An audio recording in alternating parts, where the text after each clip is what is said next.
బాలయ్య బాబు గారి అభిమానులకు ఎంతో ఆసక్తి కలిగిస్తున్నటువంటి విషయం 'అఖండ' మూవీకి సంబంధించినటువంటి టీజర్ బాలయ్య బాబు గారి బర్త్‌డేకి వస్తుంది అన్న ఒక రూమర్ అయితే.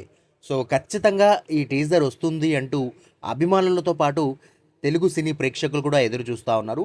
అండ్ బాలయ్య బాబు గారి కెరియర్‌లో మొట్టమొదటిసారిగా పాన్ ఇండియా లెవెల్‌లో రూపొందుతున్నటువంటి ఈ 'అఖండ తాండవానికి' సంబంధించినటువంటి టీజర్ దాదాపు 110 సెకండ్లయితే కట్ చేశారని, అద్దిరిపోయే విజువల్స్‌తో ఈ టీజర్ అభిమానులకు ఫీస్ట్‌ని ఇస్తుందనైతే చెప్తా ఉన్నారు. అండ్ ప్రెజెంట్ వచ్చేసి ఇంకా సీజీ వర్క్ అయితే జరగాల్సి ఉందట.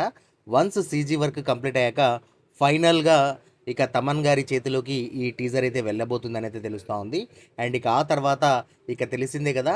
బాలయ్య బాబు గారిని చూస్తే తమన్ గారికి ఎక్కడ లేని పూనకాలైతే వచ్చేస్తాయి. సో, మరి ఈగర్‌గా వెయిట్ చేస్తున్నాం ఆ బీజీఎం కోసం కూడా. అండ్ దాంతో పాటు ఈ 'అఖండ 2'కు సంబంధించినటువంటి ఈ 'తాండవం' టీజర్ వచ్చేసి పాన్ ఇండియా లెవెల్‌లో రిలీజ్ చేయబోతున్నారు. అండ్ ఇప్పటికే బాలయ్య బాబు గారు హిందీ మరియు తెలుగు డబ్బింగ్‌కి సంబంధించినటువంటి వర్క్ అంతా కూడా కంప్లీట్ చేశారనైతే తెలుస్తా ఉంది.